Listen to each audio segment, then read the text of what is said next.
নজিরবিহীনভাবে সেনাবাহিনীর যে তৎপরতা এই নির্বাচন ঘিরে, এটি কিন্তু চোখে লাগছে এবং সবাই বুঝছেন, দেখছেন যে সেনাবাহিনী প্রধান গত কয়েকদিন পর্যন্ত দৌড়ে বেড়াচ্ছেন দেশের এই প্রান্ত থেকে আর এক প্রান্তে। প্রশ্নটি হচ্ছে, সেনা নিয়ন্ত্রিত এই ভোট বা নির্বাচনেও কেন এত সংঘাত, সংঘর্ষ, হানাহানি এবং ব্যাপক মাত্রায় অনিয়ম? এই উত্তরটি খোঁজার চেষ্টা করব। ডক্টর নুরুন নবী, আপনার কাছ থেকে একটু, আপনি কি দিয়ে শুরু করবেন? কেন সেনাবাহিনী আর নিয়ন্ত্রিত, যেখানে সেনা প্রধান নিজে পর্যন্ত মাঠে ঘাটে চষে বেড়াচ্ছেন, নেমে গেছেন এই ভোটের জন্য, এর মধ্যেই এই খুনোখুনি, হানাহানি এবং অনিয়মগুলো কেন হচ্ছে? ধন্যবাদ আমাকে আপনার এই অনুষ্ঠানে সম্পৃক্ত করার জন্য। শুভ সকাল বাংলাদেশের সকল ভাই বোনদেরকে। আসলে আমারও মনে প্রশ্ন, কোথা থেকে শুরু করব? বাংলাদেশে এত ঘটনা ঘটছে, প্রতি ঘন্টায় নতুন নতুন ঘটনা ঘটছে, সেখান থেকে কিছু বলা, প্রেডিক্ট করা খুবই ডিফিকাল্ট। তো সেনাবাহিনীর যে প্রশ্নটা তুলছেন, এটা সত্যিকারই একটি $1,000,000 প্রশ্ন। তার কারণ হলো, সেনাবাহিনী কি? সেনাবাহিনী হলো একটি দেশের সার্বভৌমত্বের প্রতীক। সার্বভৌমত্ব রক্ষা করা, আইন শৃঙ্খলা রক্ষা করা, দেশের স্বার্থ রক্ষা করা হলো সেনাবাহিনীর দায়িত্ব। তো এই যে আপনি উল্লেখ করলেন এবং আমরা দেখতে পাচ্ছি যে সেনাবাহিনী এই ইলেকশন নিয়ে এত মাতামাতি করছে, ইনস্ট্রাকশন দিচ্ছে, সেনাপ্রধান সারা বাংলাদেশে চষে বেড়াচ্ছে। গতকালকে বোধহয় রংপুরেও গিয়েছিলেন।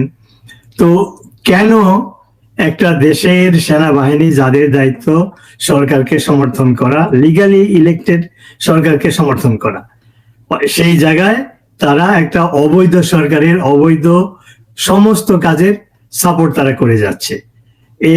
আমরা সবাই জানি এই সরকার অবৈধ এবং এই সরকারের সমস্ত কার্যক্রম অবৈধ। যে নির্বাচন তারা করতে চাচ্ছে আগামী মাসের 12 তারিখে, সেই নির্বাচন করার তাদের কোনো এখতিয়ার নাই। সেই নির্বাচনে গণভোট হবে, সেই গণভোটে কি বলে জুলাই সনদ তারা পাশ করবে। এই গণভোট যদি ভোটে পাশ হয়, অর্থাৎ সরকারের ইচ্ছা অনুসারে, সেটা দেশের জন্য ক্ষতিকর, শাসনতন্ত্র ধ্বংস করবে, দেশকে ধ্বংস করবে। আর যদি না ভোটে হয়, তাহলে সরকারের এই ষড়যন্ত্র ব্যর্থ হবে, তারা আরো গভীর ষড়যন্ত্র করবে। এবং এই যে নির্বাচনের তফসিল ঘোষণার পরে এই যে সংঘাত শুরু হচ্ছে বিএনপি জামাতের মধ্যে, এটা তো হওয়ার কথা না। কারণ যখন একটা বৈধ সরকারকে, নির্বাচিত সরকারকে, শেখ হাসিনা সরকারকে যখন সরানো হয় সন্ত্রাসের মাধ্যমে, তখন তো এরা সবাই এক ছিল। এই বিএনপি সেটা সাপোর্ট করেছে, সেটা জামাত শিবির সাপোর্ট করেছে, ছাত্ররা সাপোর্ট করেছে। অথচ যখনই শেখ হাসিনা সরকারের পতন হলো, তখনই তাদের মধ্যে ক্ষমতার দ্বন্দ্ব শুরু হয়ে গেল। তখন ভাবলো যে কে ক্ষমতায় যাবে, এবং এরা খুব চতুর ভাবে নিজেদের ক্যামোফ্লেজ করে, কারণ এরা তো সন্ত্রাসীর মাধ্যমে মেট্রো রেল ধ্বংস করেছে, 3,000 পুলিশকে হত্যা করেছে, মানুষ মেরেছে, খুন করেছে, সাংবাদিকদের ক্রেডেনশিয়াল নষ্ট করেছে। তো সবকিছু মিলে তো এই সরকারের শুরুই সন্ত্রাসী। কিন্তু সেইটাকে সুগার কোটিং দেওয়ার জন্য ইউনূসের মতো একজন লোক, যে একজন নোবেল পুরস্কার পেয়েছে, আপনি বলেন হাফ লড়ে, সে পুরো নোবেলও পায় না, সে সত্যি কথা। কিন্তু তাদের এই ওয়েস্টার্ন জগতে তার যে এই যে ক্লিন ইমেজ ছিল, শান্তির দূত ইত্যাদি, ওইটাকে তাদের এই সন্ত্রাসী কর্মকাণ্ড ঢাকার জন্য তাকে সামনে রেখে এই সরকারের শুরু। এবং এই সরকার ক্ষমতায় বসে যত ধরনের বাংলাদেশ বিরোধী কার্যক্রম, যত ধরনের দেশ বিরোধী কার্যক্রম তারা শুরু করে। প্রথমেই ছেড়ে দেয় যে শেখ হাসিনা সরকার যেখানে সন্ত্রাসীদেরকে দমন করেছিল, ভারত বিরোধী যে সমস্ত সন্ত্রাসী দল ভারতকে অস্থির করার জন্য যে কাজটা করেছিল, সেগুলো শেখ হাসিনার সরকার নিয়ন্ত্রণ করেছিল। এই ইউনূস সরকার এসেই সর্বপ্রথমেই সেই সন্ত্রাসীদেরকে ছেড়ে দেয়।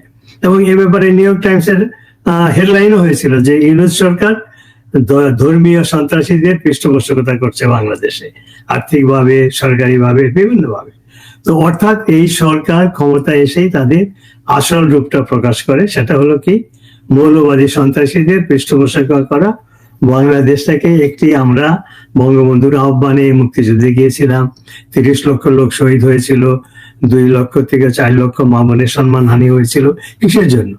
সেটা হয়েছিল একটা, কি বলবো, সেকুলার সোসাইটি এস্টাবলিশ করার জন্য। অর্থাৎ সকল ধর্মের, সকল বিশ্বাসের মানুষের ইকুয়াল রাইট থাকবে বাংলাদেশে। ইসলামিক ফান্ডামেন্টালিস্ট, ইসলামিক টেররিস্ট মানেই অন্য ধর্মের মানুষের তাদের অধিকার ক্ষুণ্ণ করা। এবং তাই হয়েছিল। ক্ষমতায় এসেই তারা হিন্দু সম্প্রদায়ের লোকজনকে তারা হত্যা শুরু করে, তাদের উপরে নির্যাতন শুরু করে, তাদেরকে নির্যাতনের মাধ্যমে ভারতে পাঠানোর চেষ্টা করে। তারপরে এই ইসলাম ধর্মের যে সমস্ত সুফি, মাজার, তাদেরকেও আটক করা হয়। তো এই সমস্ত কাজের মাধ্যমে ইউনূস সরকার, জামাত এবং শিবিরের সহযোগিতায় তারা বাংলাদেশে যে শেখ হাসিনা সরকার যে এটাকে একটা অসাম্প্রদায়িক সমাজ ব্যবস্থা প্রতিষ্ঠার জন্য মুক্তিযুদ্ধের আদর্শের ভিত্তিতে চেষ্টা করেছিল, এবং 16 বছরের সুশাসনের মাধ্যমে যে অর্থনৈতিক উন্নয়ন করেছিল, যার ফলে বাংলাদেশকে উন্নয়নের রোল মডেল হিসাবে স্বীকৃতি দেওয়া হয়েছিল, যেখানে মহিলারা সুখে শান্তিতে নিরাপদে বাস করত।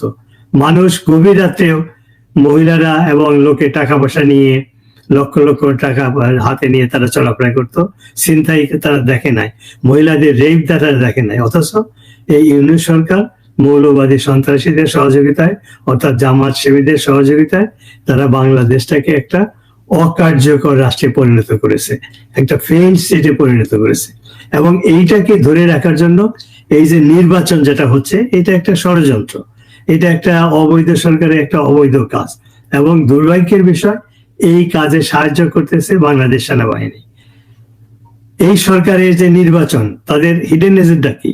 যে এই নির্বাচনের মাধ্যমে তারা ক্ষমতায় দীর্ঘদিন থাকবে, হয় বিএনপি ক্ষমতায় আসবে অথবা জামাত ক্ষমতায় আসবে। এই দুই দের মধ্যে যেই ক্ষমতায় আসুক না কেন, এখন তারা পরস্পরে মারামারি করছে। আপনি শের করে জামাতে তার হত্যার কথা বললেন, এবং তারেক জিয়া জামাতিদের বিরুদ্ধে অভিযোগ করছে এরা মুক্তিযুদ্ধ বিরোধী দল।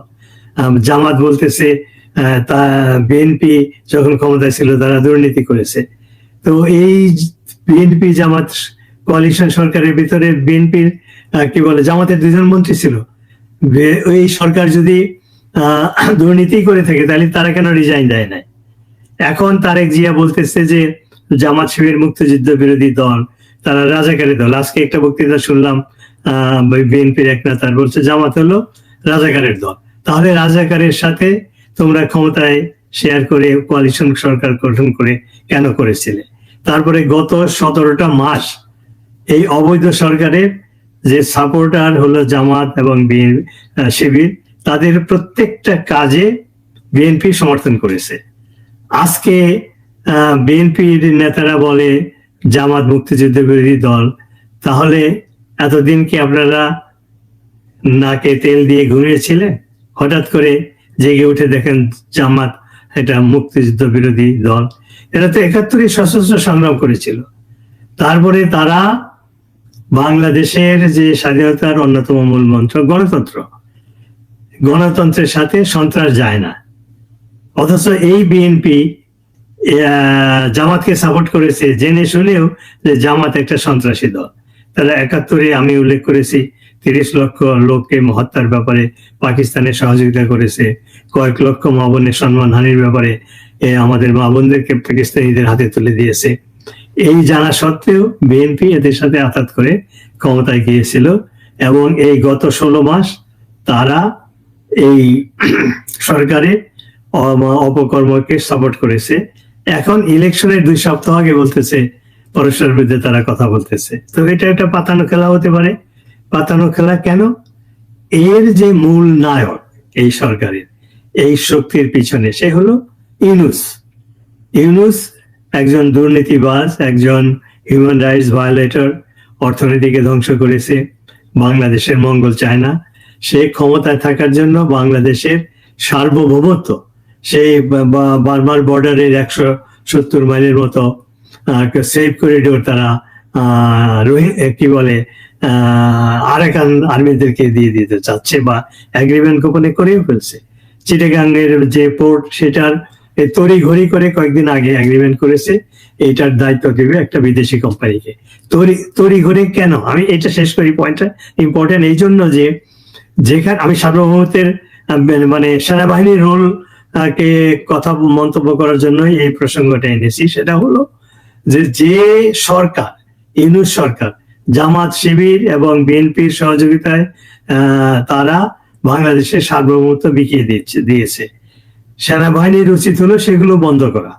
যে এই চিটাগাং পোর্ট দেওয়া যাবে না, কি বলে আমাদের সেন্ট মার্টিন অলরেডি দেওয়া হয়ে গেছে, তারপরে নোয়াখালীর কাছে কোনো একটা এরিয়াকে যেটা ইন্ডিয়ার সাথে মিলে একটা ইন্ডাস্ট্রিয়াল জোন করার কথা হয়েছিল, যেটা হলে দুই দেশে বেনিফিটেড হতো, সেইটাকে বন্ধ করে চুক্তি সাইন করেছে চায়না এবং কি বলে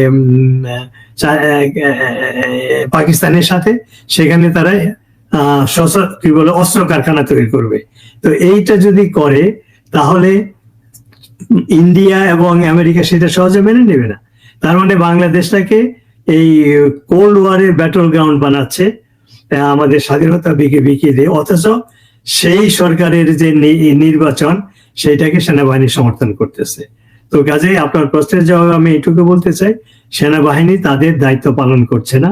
এই একটা বৈধ সরকারকে তারা রক্ষা করতে ব্যর্থ হয়েছে। অগাস্টের 3 তারিখেই ষড়যন্ত্র করে এই ষড়যন্ত্রকারীর অংশ হিসাবে শেখ হাসিনা সরকারকে উৎখাত করেছিল এই সেনাবাহিনী। গত 17টা মাস এই অবৈধ সরকারের সমস্ত অবৈধ কাজ করছে, এবং শেষ যে কাজটা তারা করছে, যেখানে এই সরকার নির্বাচনের মাধ্যমে বিভিন্ন ষড়যন্ত্র করে তারা ক্ষমতায় থেকে সার্বভৌমত্ব বিকিয়ে দিচ্ছে। এই নির্বাচন যে হচ্ছে সেটা ওই ষড়যন্ত্রের একটা অংশ, সেইটাকে সেনাবাহিনী সাপোর্ট করে যাচ্ছে এবং বলতেছে তারা নিরপেক্ষ নির্বাচন করবে। নিরপেক্ষ মানে কি, এখানে রিগিং হবে, তারা সেনাবাহিনী সেটা দাঁড়িয়ে দেখবে, অথবা সেই রিগিং এর থেকে স্ট্রোক সরিয়ে নিয়ে এই ইউনূস সরকারের বা জামাত শিবিরের সমস্ত অপকর্ম সাপোর্ট করে তাদেরকে ক্ষমতায় বসাবে। বাংলাদেশে সার্বভৌমত্ব নষ্ট হবে, অর্থনীতি তো অলরেডি ধ্বংস হয়ে গেছে। কাজে সেনাবাহিনীর এই ভূমিকাটা, আপনার প্রশ্নের জবাবে আমি এক শব্দে বলতে চাই, এটা সেই সার্বভৌমত্ব রক্ষার তারা আবার ব্যর্থ হচ্ছে। তারা এখানে তাদের যে দায়িত্ব, দেশপ্রেমিক দায়িত্ব, সেটা পালনে তারা ব্যর্থ হচ্ছে।